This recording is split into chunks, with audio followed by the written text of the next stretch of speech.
क्या आप सोच सकते हैं केवल कागज का एक टुकड़ा किसी के जीवन को पूरी तरह से बर्बाद कर सकता है, उसके सपनों में पूरा पानी फेर सकता है।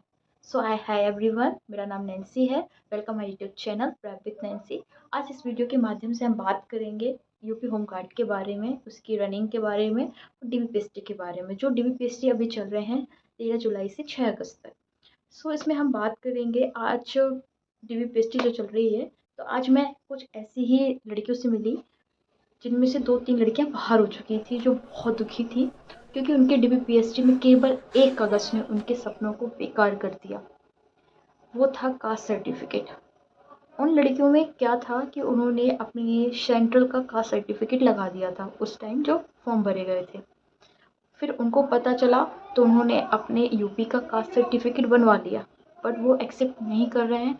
आपने फॉर्म भरते समय जो कास्ट सर्टिफिकेट लगाया है उस स्टेट का ही उन्हें चाहिए था। वो एफिडेविट कुछ भी नहीं मान रहे हैं। उनका कहना था हो सकता है कहीं का स्टाफ अच्छा हो तो उनके साथ वो कर लें एक्सेप्ट, बट ऐसा नहीं हो पा रहा है। उनके साथ ऐसा नहीं हुआ और वो पूरी प्रक्रिया से बाहर हो गई। उनका सपना पूरा अधूरा रह गया। वो बहुत ज़्यादा दुखी थी, जिसको देख के मुझे भी बहुत बुरा लगा। सो वो 3 लड़कियां बाहर हो गई। तो ऐसी गलतियां आप ना करें, क्योंकि उन्होंने जो ये डॉक्यूमेंट्स अपने यूपी होमगार्ड में लगाए थे वही डॉक्यूमेंट्स उनके यूपी पुलिस में भी लगे हैं। तो उनका कहना था कि यूपी होमगार्ड से हम बाहर हो गए, भर्ती बोर्ड वही है, तो यूपी पुलिस से भी हम बाहर हो जाएंगे, क्योंकि वो उसी टाइम का सर्टिफिकेट ले रहे हैं, उसके बाद का नहीं ले रहे हैं। उनके मार्क्स इतने अच्छे नहीं हैं कि वो यूआर में आ जाए, क्योंकि वो ओबीसी के कैंडिडेट्स थे। तो उनको वो यूआर में करा है। जिनके पास सेंट्रल है वो फिर यूआर में काउंट कर रहे हैं, तो उनके मार्क्स इतने बढ़िया भी नहीं है। वो बोल रही हैं कि हम यूआर में काउंट हो जाए। सो उनका सपना बिल्कुल ख़त्म हो चुका है यहाँ।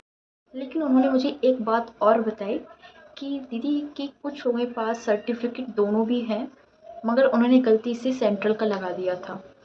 तो ऐसी कंडीशन में अगर वो अपने आयोग चले जाएँ, भर्ती बोर्ड चले जाएँ, तो हो सकता है कि वो उनका एक्सेप्ट हो जाए। और 99% है कि वो एक्सेप्ट कर लेंगे, क्योंकि उनके पास उसी टाइम का सर्टिफिकेट है। तो वो उसे एक्सेप्ट कर लेंगे और उनको प्रक्रिया में ले लेंगे।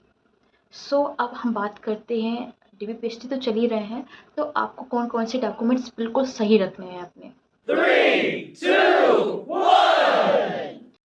तो सबसे पहली बात, आपको 10th की मार्कशीट, अगर 12th लगाई तो 12th की मार्कशीट आपको रखनी है, आधार कार्ड और 2 पासपोर्ट फ़ोटो रखनी है। 2 से ज़्यादा रख लीजिए, 2 मिनिमम आपको रखनी है। और आपकी पीएसटी में आपके डॉक्यूमेंट्स वेरिफिकेशन हो जाएगा। फिर आपका होता है फिजिकल स्टैंडर्ड टेस्ट, जिसमें आपकी हाइट, वेट और लड़कों में चेस्ट मापा जाता है।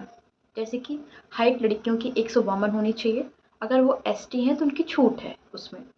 लड़कों की इसी तरह हाइट 168 होती है, बट एसटी हैं तो उनकी 160 है।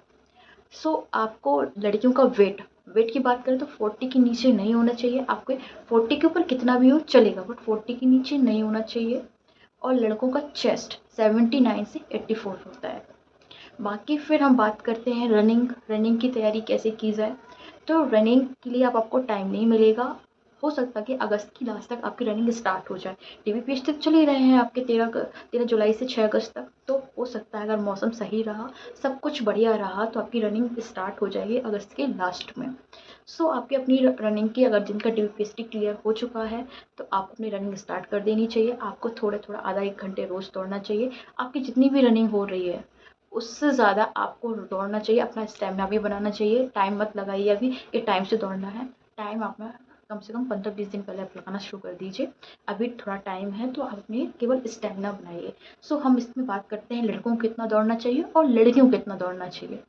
तो लड़कों को दौड़ने के लिए आपकी मांगी जाती है 4.8, यानी कि लगभग 5 किलोमीटर। इसके लिए मिलते हैं आपको 28 मिनट। इसी तरह लड़कियों की रनिंग होती है 2.4, लगभग 2.5 किलोमीटर। इसके लिए मिलते हैं आपको 16 मिनट। तो आपको अपनी रनिंग की प्रिपरेशन अभी कर लेनी चाहिए। और इसमें आपको सीधे मैदान में जाके दौड़ना नहीं स्टार्ट कर देना है। आपको पहले अपनी स्ट्रेचिंग करनी चाहिए, अपना वार्म अप करनी चाहिए। आपको प्रॉपर मील का ध्यान रखिए, पानी पीजिए, डिहाइड्रेशन ना हो। गर्मी बहुत ज़्यादा है क्योंकि अभी। अपनी स्लीप अच्छे से लीजिए और ऐसे ही अपनी तैयारी को बनाए रखिए। और ऐसे ही इन्फॉर्मेशन पाने के लिए आप मेरे चैनल को सब्सक्राइब कीजिए, शेयर कीजिए, कमेंट्स करिए। बाकी आप अपनी कमेंट्स बताइए कि आपका डीपीएससी कहाँ चल रहा है और आपके साथ कितने कैंडिडेट बाहर हुए। आपकी रनिंग की तैयारी कैसी चल रही है। सो जब तक के लिए जय हिंद, नमस्कार, बाय बाय।